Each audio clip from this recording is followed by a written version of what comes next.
So here's the thing.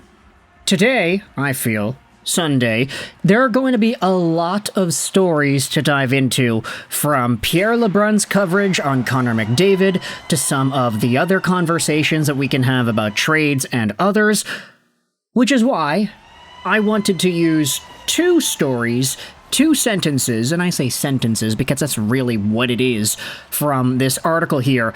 Two individual stories from one article published by David Pagnotta of the Fourth Period yesterday. Pagnotta's doing some Saturday night headlines for us folks, because he went out there and posted about how trade activity is picking up as the NHL Draft nears. This article, of course, as always, will be linked in the description, so if you want to go out there and read it yourself, it will be there for your viewing pleasure. But as I'd said, we got two stories that I wanted to talk about that David Pagnotta wrote about, and they involve my two favorite teams. Yeah, it makes it kind of easy when they're both laid out literally side by side in the article here. So yeah, let's go out there and talk about what Pagnotta had to say about the Montreal Canadiens and the Vancouver Canucks. Starting things out with the Habs, I think this story was a little bit surprising to Canadiens fans paying attention to what Kent Hughes' plans potentially could be heading into the 2025 draft season. But Pagnotta goes out there and writes that the Montreal Canadiens continue to be active. They're looking for roster upgrades, which includes finding a number 2 center, like half the league is trying to do. And GM Kent Hughes is trying to turn over as many stones as he can. Also, the team has not yet spoken with Patrik Laine's camp about an extension. He's entering the final year of his contract, but that is expected at some point after the NHL Draft. Now, the Patrik Laine situation is interesting, because this piece of news, this commentary by Pagnotta, was posted onto the Canadian subreddit. There were people talking about it on Twitter, and the most common sentiment that I've seen, just anecdotally, of course, a lot of Habs fans seem to be questioning, okay, why are the Canadiens so eager to start talking to Laine? I get it, he's not eligible for an extension just yet, but from the way Pagnotta's writing about it, it seems like Laine potentially getting talked to and negotiated with, that seems to be one of Montreal's main priorities in the offseason, and a lot of Habs fans have gone out there and said why. This guy scored 20 goals in 52 games played, 33 total points for the Habs in the regular season. Not a bad number by any means. He was better than all the other Montreal Canadiens players in terms of goals per game this season, except for Cole Caulfield. And because Laine could get hot at the drop of a coin, this was a player whom Canadiens fans absolutely adored when everything was going right. And when it did go right, you could definitely tell. The guy would go on hot streaks for days. But when things didn't go well, that's when you started to see Habs fans talking a lot more about the negatives of Laine. The guy sucks defensively. The guy doesn't really skate as hard as you want him to. We know he can absolutely fly down the wing, cut in, dangle, score a fancy goal like that. It's possible. He did that in Columbus a few times, but he hasn't really shown that desire to do that in Montreal.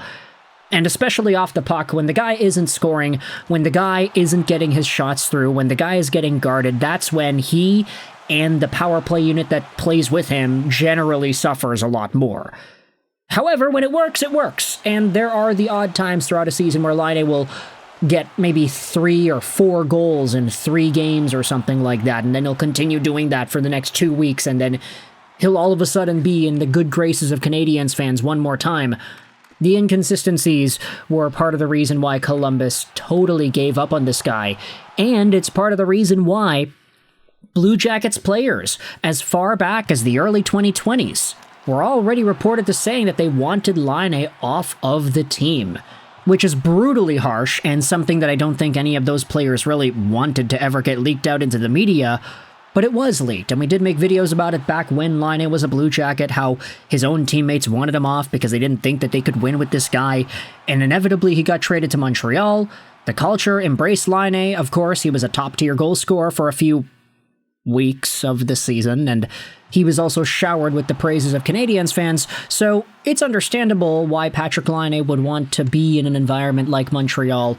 Big money market, big fan market, big sentiment going around, big love for the team and the players on it, and it holds you to an accountable standard that I don't think you would necessarily have achieved in Columbus. Of course, no disrespect over there to the folks in Columbus, Ohio, but their market's not Montreal when it comes to hockey. With that being said, Kent Hughes going out there and immediately trying to re-sign this guy on July 1st, I do question whether or not it's the main priority, but if Laine ends up getting a contract that's a lot less than the dollar amount he's making right now, $8.7 million, let's say he gets $6 million, or let's say he gets 5-point-something million. Let's say the Habs say to Laine, you were injured for a good chunk of your past few years, you were a solid top-tier goal scorer at best, but an inconsistent, defensively irresponsible, minus useless player at worst. So the best we can do is 5.9 or something. If Laine agrees to a contract that's less than $7 million, I honestly think it's fine to keep him around, but that's just me. And of course, this would be an extension for 2026, 27, and beyond. He's already got a contract till the end of 25-26 at 8.7. So Habs fans, you can let me know your thoughts in the comment section below. What are your opinions about Patrik Laine being a main re-signing target for Kent Hughes and the Canadiens? Let's shift gears and end off this video by talking about some Vancouver stuff as well. Because not only does David Pagnotta go out there in this article and talk about the same Connor Garland extension talk that we had discussed in a video 2 days ago, essentially Elliot Friedman said that Connor Garland is now apparently what the Canucks are thinking about. They could be wanting to re-sign him. But Pagnotta said in his article here, more on the Vancouver Canucks. They are looking for ways to upgrade their scoring punch up front. If they're offered a young, controllable, top 6 forward by a team in need of a new number 1 goalie, that might be enough to pry Thatcher Demko out of Vancouver. And so yesterday, we spoke about Artur Shilovs and how great he has been in the AHL's Calder Cup playoffs. If the Canucks thought that Shilovs was so good, he's literally doing the Jacob Markstrom thing from 10 years ago, carrying an AHL squad to the finals in the AHL playoffs. If the Canucks brass believe that Artur Shilovs can use that success and inevitably become a top-tier NHL guy, then it seems like the Laine and Shilovs pairing might actually be a possibility here, and Thatcher Demko could be the odd guy out. I will say, if the Vancouver Canucks get a legit top 6 forward that they have control over, I have a hard time believing they would not consider some sort of a move like that, especially when you think about how the Canucks really don't like to operate on surplus. They like to use everything that they have and push it all into immediate, right-now assets available for the team. It's why we're talking about guys like Tom Willander and Jonathan Lekkerimäki and Victor Mancini as being apparent trade chips, not because the Canucks are better without them, but because they're talented, valuable pieces, and the Canucks could use that value elsewhere. Thatcher Demko, Artur Shilovs, and Kevin Lankinen each have value, and the fact that Lankinen just got a contract extension puts him in sort of safe territory for now. Artur Shilovs, as we had said, not waiver exempt next season, so he will either be a third goalie in a triple goalie rotation, or he'll get sent down on waivers, and then the Canucks could lose him for nothing. So would you rather operate under that premise and lose arty-party Artur Shilovs, or just keep him around for a 3-goalie rotation? Or would you use Artur Shilovs in the NHL, trade Thatcher Demko away, and get a cost-controlled center or top-tier forward in return?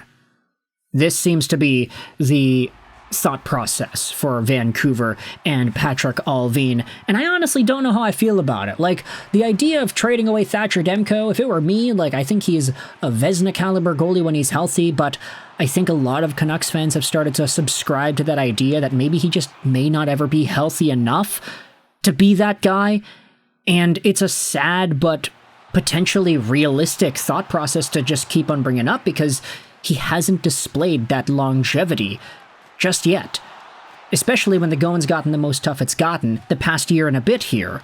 So with all that in mind, I want you to let me know your thoughts in the comment section below. How do you feel about Patrik Laine and his contract update in Montreal? And how do you feel about Thatcher Demko and his trade update with the Vancouver Canucks? Let me know in the comments all your opinions. I hope you enjoyed this video. And bye.